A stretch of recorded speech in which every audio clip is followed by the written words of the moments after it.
정말 이 경찰의 일은 여러 가지 있습니다만 정말 이 범인을 잡기 위해서요.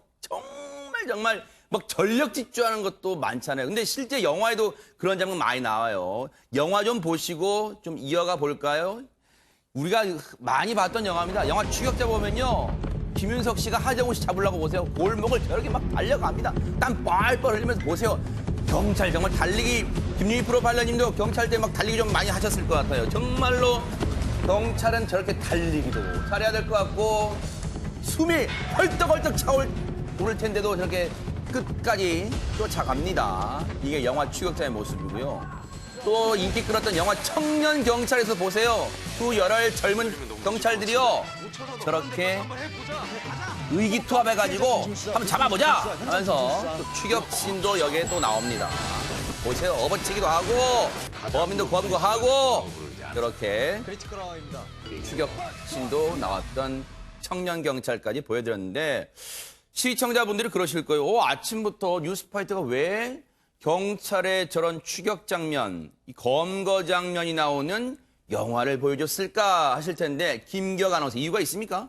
네, 영화에서 볼 때도 이 경찰들의 추격신은 정말 숨막히고 긴장감이 넘치죠. 그렇죠. 그런데 이 숨막히고 긴장감이 넘치는 추격전을 영화 스크린이 아닌 네. 현실에서 본인이 직접 연출하고 출연을 한 사람이 있습니다. 아, 그래요? 예, 이 사건을 설명을 해드리겠습니다. 네. 지난 8월 2일 새벽 울산에 사는 28살 한 남성이 112에 신고를 합니다. 아하. 저는 대리운전 기사인데요. 제가 대리운전을 하고 돌아가는 길에 주택 옥상에서 도둑으로 보이는 남자를 발견했어요. 얼른 어허. 와주세요. 어허. 이렇게 신고를 합니다. 네. 이 신고 내용도 상당히 구체적이었는데요. 이 남성은 마른 체격이었고요. 검정색 반팔 티셔츠를 입고 등산용 등산용 긴 바지를 입었는데 네. 바지 한쪽 다리는 무릎까지 이제 걷어 올리고 있었어요. 아. 이런 다급하고 구체적인 신고 내용이 경찰들에 들어가자 네. 바로 출동을 했죠. 네. 그런데 경찰들이 잠시 후에 한 남성을 경찰서로 연행해 옵니다. 네. 그런데 경찰과 함께 동행한 사람은 바로 신고 전화를 했던 남성이었습니다. 아니 신고 정신이 이렇게 투철한 사람을 왜 경찰서 도둑을 잡아야지 왜 이 사람 신고한 사람을 데리고 왔어요? 글쎄요, 참고인으로 데려온 걸까요? 하하. 네, 사연을 들어봤더니요. 네. 신고를 했으니까 경찰이 당연히 출동을 하겠죠. 네. 그래서 경찰관 5명이 새벽 2시에 그 울산의 다세대 주택을 계속 수색을 하게 됩니다. 아. 근데 인상착의가 딱 보이는 사람이 아무도 없는 거예요. 그래서 안 보이나 보다 벌써 도망갔나 하고 이제 오는데 네. 신고한 남자가 다시 나타나서 어허. 저 도둑이요. 저 골목길로 갔는데요. 라고 다시 얘기하니까 경찰들이 그 일대를 다시 1시간 이상을 또 찾게 됩니다. 그런데 알고 봤더니 네. 이 사람 신고한 사람이 허위 신고를 한 겁니다. 허위 신고까지 또 모자라서 나타나서 경찰까지 속이면서 그렇게 탐문을 하게 만들었던 겁니다. 아니 너무 어처구니가 없잖아요. 경찰관 5명이 그 새벽에 그렇게 도둑을 잡으려고 막 옥상 주변을 막 다세대 주택을 다 샅샅이 뒤졌다는데 김기혁 아나운서. 네. 모든 일에 뭐 이유가 있을 거 아닌가 이유가. 제가 처음에 말씀드렸듯이 이 사람이 이 추격전을 연출하고 본인이 출연까지 했다고 했잖아요. 허위 신고를 해서 연출을 했고 직접 나타나서 저쪽으로 뛰어나가는 걸 봤어요 라면서 출연까지 했습니다. 네. 이 남성 이유를 들어보니까 참 황당했는데 이 경찰들이 범인을 쫓는 이 추격전을 이 수색하는 장면을 본인이 직접 보고 싶어서 허위 신고를 했다라고 합니다. 아니 김동철 원장님 뉴스파이트에서 별의 별 사람들 다 이 언급을 해봤습니다. 이런 사람 어떻게 봐야 되는 거 진짜. 제가 뭐 들어도 되게 황당한 사건이고요. 네. 늑대 소년 이야기가 생각이 납니다. 이 완전히 늑대 소년과 같은 똑같은 상황이라고 보이는데 네. 늑대 소년도 사실 무료한 상황에서 쾌감을 얻기 위해서 거짓말을 하잖아요. 이 사람 역시 무료함으로 벌어진 일인데 아주 네. 나쁜 행동을 한 것 같고요. 네. 이렇게 몰래 이렇게 하는 행동들을 지켜보면서 쾌감을 얻는 것들이 관음증의 증상입니다. 아, 그럴 수 있어요? 사실 우리가 몰래 여성을 훔쳐본다든지 몰래 카메라를 하는 것도 관음증이 될 수는 있지만 어떤 사람의 행동을 보고 지켜보는 것조차도 관음증입니다. 그런 부분들이 있고요. 이런 것들이 어떻게 잘 계속 지속적으로 된다면 허언에 대한 습관이 되는 부분들이 분명히 있기 때문에 네. 결국은 망각적 사고로 아주 위험한 정신질환이 될 수 있으니까 정말 조심하셔야 됩니다. 네.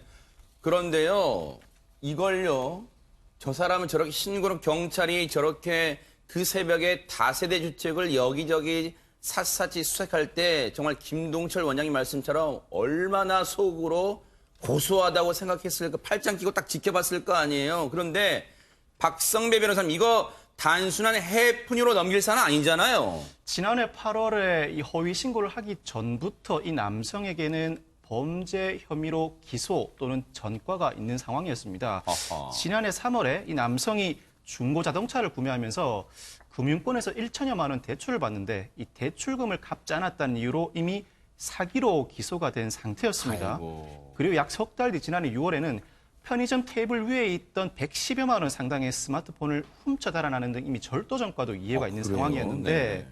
사기죄로 기소가 됐다는 것, 돈을 갚지 않았다고 무조건 사기죄는 아니죠. 알고 봤더니 이 남성 개인적인 재산이나 일정한 수입도 없이 빚만 1,500만 원인 상태에서 돈을 빌린 것으로 알게 됐습니다.